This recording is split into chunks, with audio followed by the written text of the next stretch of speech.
चूल्हे पर रखे गरम तवे से जैसे ही ओमवती ने रोटी को पलटने की कोशिश की, उसके मुंह से दर्द भरी सिसकारी निकली। उंगलियां रोटी की बजाय तवे से छू गई थी। ओमवती ने जल्दी से उंगलियों को पानी में डुबोकर जलन कम करने की कोशिश की। इतने में तवे पर भी रोटी जल गई। बेबस ओमवती ने गुस्से में अपनी लाठी उठाई और चूल्हे को छोड़कर आंगन में बिछी चारपाई पर पसर गई। ओमवती की उम्र भी 55-56 वर्ष के करीब थी। उसका पति जयपाल एक छोटा किसान था। आर्थिक तंगी ज़्यादा होने की वजह से वह परिवार चलाने के लिए मजदूरी भी किया करता था। दुर्भाग्यवश 15 साल पहले मिट्टी से भरी ट्रॉली में दबने से जयपाल की मौत हो गई थी। अब घर की जिम्मेदारी 20 बरस के बेटे सुंदर पर आ गई। 1.25 एकड़ ज़मीन और मजदूरी करके माँ और 3 बहनों का भरण पोषण किया। तीनों बहनों की शादी करने में वह ज़मीन भी जाती रही। जिम्मेदारियों को निभाते निभाते सुंदर कब 34 वर्ष का हो गया पता ही नहीं चला। ओमवती ने नाते रिश्तेदारों में सुंदर के रिश्ते की बात चलाई, मगर उम्र और गरीबी को देखकर सब ने कन्नी काट ली। समाज वाले कहने लगे, भाई ज़मीन तो है नहीं, उम्र भी 35 की होने को है, ऐसे में कौन देगा अपनी बेटी। ओमवती को आंखों से दिखना कम हो गया था और हाथ पैर भी कब तक साथ देंगे। ओमवती अपनी उंगलियों के पोरों को सहलाते हुए फिर से उठी और लाठी के सहारे चलकर चूल्हे के पास बैठ गई। वह बड़बड़ाई, कमबख्त मौत भी तो नहीं आती, रोज़ रोज़ मरने से अच्छा है एक ही दिन मर जाऊं। चूल्हे के पास बिछे पटरे पर बैठकर तवे से जली रोटी हटाई, फिर से रोटियां बनाने लगी। भगवान भी क्यों बुलाएगा, उसने तो सारे दुख मेरी ही किस्मत में लिख दिए हैं, मत बुला। ओमवती ने रोटियां बनाकर कपड़े में लपेट कर रख दी, साबुत लाल मिर्च निकाली और नमक पानी डालकर चटनी पीस कर रख दी। फिर खाट पर लेट गई। सुंदर कंधे पर फावड़ा लिए घर पहुंचा। ओमवती अभी किस्मत को कोस ही रही थी कि सुंदर मुस्कुराकर माँ के पास पहुंचा। क्या अम्मा, आज भी भगवान जी से शिकायत कर रही हो? हाँ, कर रही हूँ शिकायत। सुंदर समझ गया। माँ की उंगलियों के पोरों में छाले उभर आए थे। देखकर सुंदर दुखी हो गया। कहने लगा, माँ, कितनी बार कहा है रोटियां मैं बना दिया करूँगा, कितना वक्त लगता है थोड़ी सी रोटियों में। जला ली ना अपनी उंगलियां। ओमवती सुबकने लगी। माँ को दुखी देखकर सुंदर भी रोने लगा। सुंदर बोला, अम्मा, गलती भगवान की नहीं, मैं ही नालायक निकला। कोई मेरे रिश्ते के लिए तैयार नहीं। आज अगर कोई रोटी बनाने वाली होती तो तुम्हें हाथ नहीं जलाने पड़ते। मेरा बुढ़ापा तो तेरे सहारे कट जाएगा। 2-4 साल में मैं मर जाऊंगी, पर तेरा सहारा कौन बनेगा बेटा। सुंदर ने रोटियां और चटनी की कटोरी उठाई और खाट के पास बैठकर अम्मा को खाना खिलाने लगा। बीच बीच में एक हाथ से अम्मा को पानी भी पिला देता। बेटे के हाथ से रोटियां खाकर ओमवती अपना सारा दुख भूल गई और हंसते हुए बोली, मेरे सुंदर जैसी औलाद तो किस्मत वालों को ही मिलती है। चटनी रोटी खाकर सुंदर फावड़ा लेकर निकल गया। ओमवती ने रोज की तरह अपनी लाठी उठाई और घर से बाहर निकली। कुछ दूरी पर बबूल का बड़ा सा पेड़ था। वहाँ पर पेड़ के नीचे औरतें घर के काम से फ्री होकर टाइम पास और हंसी मजाक के लिए जमा हो जाती थी। उनका रोज का काम कांटेदार पेड़ के नीचे चुगल पुराण को ताज़ा करना था। ओमवती को देखते ही 2 औरतों ने आगे बढ़कर ओमवती को सहारा दिया और खाट पर बिठाया और उसको सम्मान देने के लिए सभी ने उसके पैर छुए। उनमें से एक बोली, माँ जी, सुंदर चला गया क्या? हाँ, रोटी खाने आया था, खाकर चला गया। दूसरी बोली, और क्या, कोई होती तो रुकता भी, माँ जी के बाहर जाने का इंतज़ार करता। सभी औरतें खिलखिलाकर हंस पड़ी। ओमवती ने बुरा नहीं माना। वह जानती थी जैसी भी हैं औरतें खराब नहीं हैं, साफ दिल की हैं, तभी तो उस जैसी गरीब बेबस को इज्जत देती हैं। औरतों ने ओमवती को चुप देखकर बात शुरू की। माँ जी, रोटी बेलने वाली चाहिए एक, किसी रिश्तेदार से कहिए रिश्ते के लिए कोई गरीब की हो। सबसे बोल लिया। ओमवती ने बात अधूरी छोड़ दी। माँ जी, आपका बेटा श्रवण कुमार है, इतनी उम्र हो गई, कभी किसी की बहू बेटी को नज़र उठाकर नहीं देखा। अपने मोहल्ले में उस शांति के छोरे हरीश को देखो, कई बार तो मोहल्ले वालों से पिट चुका है।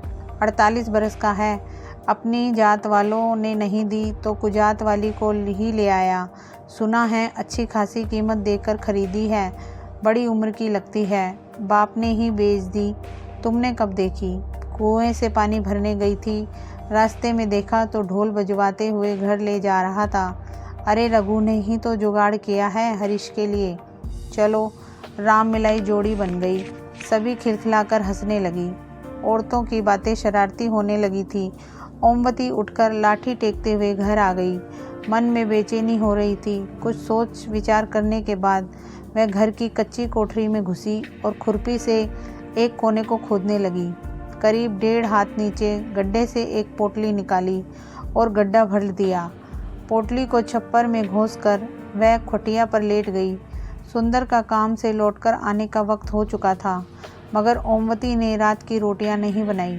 सुंदर पहुंचा, फावड़ा कोने में रखा और चूल्हे को उदास देखकर बोला, अम्मा आज रोटी नहीं बनाई क्या?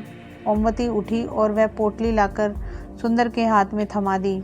अम्मा ये क्या है? इसमें चांदी के जेवर हैं, मैंने बहू के लिए बचा कर रखे थे, इन्हें बेचकर बहू ले आ। सुंदर हंसते हुए बोला, अम्मा पगला गई हो क्या? बहू कोई बाजार में बिकती है जो ले आऊं? हाँ बिकती है, उस पार मोहल्ले का हरीश लेकर आया है आज पैसा देकर, तुम भी ले आओ। अम्मा गांव में थू थू हो जाएगी, नाते रिश्तेदार सब क्या कहेंगे? सब आना जाना बंद कर देंगे। क्यों होगी थू थू? इतनी ही चिंता है नाते रिश्तेदारों को तो क्यों नहीं करा देते तुम्हारा ब्याह? किसी ने पूछा है आज तक तुझसे? मरते मरते उंगलियां जलाऊं, मैं जीते जी सुख नहीं देखा। बिना पोता पोती का मुंह देखे मारना चाहता है मुझे। ओमवती फवक कर रो पड़ी। अम्मा के आंसू सुंदर से नहीं देखे गए। रुआसी आवाज में बोला, अम्मा रो मत, तू जैसा कहेगी वैसा ही करूँगा, तेरे सिवाय मेरा है ही कौन दुनिया में। अब चुप हो जा। सुंदर की बात सुनकर ओमवती के आंसू थम गए। वह ऐसे खुश हुई जैसे बेटे की सगाई पक्की हो गई हो, जैसे बहू आने ही वाली है। ओमवती की खुशियों को पंख लग गए। पूरी उमंग के साथ उठी और झटपट खाना बनाया। सुबह होते ही सुंदर साइकिल लेकर बाजार गया। वापस लौटकर उसने माँ के हाथ पर 13,000 रुपये रख दिए। ओमवती ने पूछा, बस इतने ही? अम्मा चांदी का भाव ही क्या है? सुनार ने काट कर इतने ही दिए हैं, इतने में बहू कैसे आएगी? मैं क्या जानूं, तुमने कहा तो बेच आया, अब मैं नहीं जानता। ओमवती बोली, तू रघु से बात कर, कोई ना कोई रास्ता निकल जाएगा। ओमवती की आंखों में पनप रहे सपने मुरझाने लगे। गरीबी की खाई में उसकी हसरतें फिसलती और मरती रही। गरीबी ना होती तो सुंदर के पिता मिट्टी में दबकर क्यों मरते? सुंदर अपनी उम्मीदों को क्यों दफन करता? झोपड़ी में मायूसी ना होती, दादी कहने वाली तोतली आवाज़ गूंजती। गरीबी ने सब उम्मीदें ख़त्म कर दी थी। गरीबी एक बार फिर सपने के आकार लेने से पहले ही रोड़ा बन गई। सुंदर खुद की किस्मत को कोस रहा था। अम्मा को बुढ़ापे में सुख ना दे सका। 13,000 में भैंस नहीं आती, बहू कहाँ से आएगी? उम्मीद तो नहीं थी, लेकिन अम्मा की जिद की खातिर सुंदर रघु के घर पहुंचा। कुंडी खटखटाई। रघु लंगड़ाते हुए बाहर निकला और पूछने लगा, सुंदर तुम यहाँ कैसे? बस ऐसे ही भैया। आओ बैठो। काफ़ी देर तक इधर उधर की बातें करने के बाद भी सुंदर के मुंह से असली बात नहीं निकली। रघु ने मसला भांप लिया। बोला, सुंदर तुम्हारे ब्याह का क्या हुआ? कुछ बात बनी? नहीं भैया, इसी आज से आपके पास आया हूँ। आज से? मतलब? भैया जैसे हरीश को औरत दिलाई वैसे मुझ पर भी मेहरबानी कर देते। रघु को झटका लगा। वह गुस्से में बोला, सुंदर तुम क्या समझते हो मुझे? मैं औरतों की दलाली करता हूँ क्या? अरे नहीं भैया, मुझ पर यह पाप ना चढ़ाओ। किसी का घर बसाना पुण्य का काम है। स्वार्थ की दुनिया में आप भगवान से कम नहीं हैं। भगवान से तुलना होते ही रघु का गुस्सा हवा हो गया। वह गर्व के साथ बोला, वह सब ठीक है सुंदर, पर कोई बाप अपनी बेटी यूं ही नहीं देता। उसकी 10 मजबूरी और बेबसी होती है, उसके बदले पैसे लेता है। कितने पैसे लेगा भैया? अब यह तो वही बता सकता है कितने लेगा, 40,000 या 50,000। भैया मेरे पास इतने पैसे कहाँ हैं? सोचा था तुम्हारी कृपा से घर बस जाएगा। कितने हैं तुम्हारे पास? मेरी हालत आपसे छुपी थोड़े ही है। 10,000 हैं। देखो सुंदर, अम्मा के बुढ़ापे की खातिर मैं किराए विराए का खर्चा छोड़ भी दूँ तो भी 25,000 से कम में बात नहीं बनेगी। सोच लो भैया, अम्मा की खुशी की खातिर ही तो बहू चाहिए, मरते मरते अच्छे दिन देख लेगी। रघु कुछ देर मौन रहने के बाद सोचकर बोला, अम्मा की खुशी की बात है तो एक काम कर सकता हूँ, जिंदगी भर के लिए ना सही कुछ सालों के लिए खरीद लो, 5 साल के लिए उधार दिला दूंगा। अम्मा इससे ज़्यादा जिएगी नहीं। सुंदर को झटका लगा, कुछ साल के लिए? मैं तो जीवन भर किसी की बेटी को सम्मानपूर्ण जीवन देना चाहता हूँ। सुंदर चिंता में डूब गया। फैसला कठिन था, मन तो हुआ कि मना कर दे, मगर तभी अम्मा के चेहरे पर तैरती मुस्कान याद आ गई। भैया, अगर मैं 5 साल बाद पूरा पैसा दे दूँ तो? फिर तुम्हारी, अगर नहीं दे पाए तो वह रुकेगी नहीं, सोच लो। ठीक है भैया, पर अम्मा को मत बताना कि सिर्फ 5 साल के लिए दुखी हो जाएगी। बात पक्की हो गई। दूसरे दिन सुंदर ने 10,000 रघु को दिए और रघु वादे के मुताबिक 10 दिन के बाद 30-32 साल की औरत अपने घर ले आया। खबर पाकर सुंदर अम्मा के साथ रघु के घर पहुंचा। हाव भाव से मजबूर और सहमी सी नजर आती थी। नाम था सरिता। अम्मा तो देखते ही निहाल हो गई। खूब प्यार किया। उसी शाम बढ़िया साड़ी, शॉल, सैंडल और सजने संवरने की चीज़ों का बॉक्स लेकर दे दिया। सुंदर दूल्हा बना और गाजे बाजे के साथ सरिता को दुल्हन बनाकर अपने घर ले आया। गांव में हल्ला मच गया और थू थू होने लगी। यहाँ तक कि सुंदर के गांव में बहिष्कार की बातें होने लगी। सब ने सुंदर को कोसना शुरू कर दिया। पास पड़ोस के लोगों ने तो रिश्ता ख़त्म कर लिया, परंतु अम्मा के घर बरसों बाद खुशी आई थी। उसके पैर जमीन पर नहीं पड़ते थे। सबसे बेखबर अम्मा की खुशी का ठिकाना नहीं था। दूसरे ही दिन से सरिता ने चौका चूल्हा संभाल लिया। जितना सोचा था सरिता उससे भी ज़्यादा अच्छी निकली। पानी भरकर लाती, कपड़े धोती और यहाँ तक कि सोने से पहले अम्मा के पैर दबाती।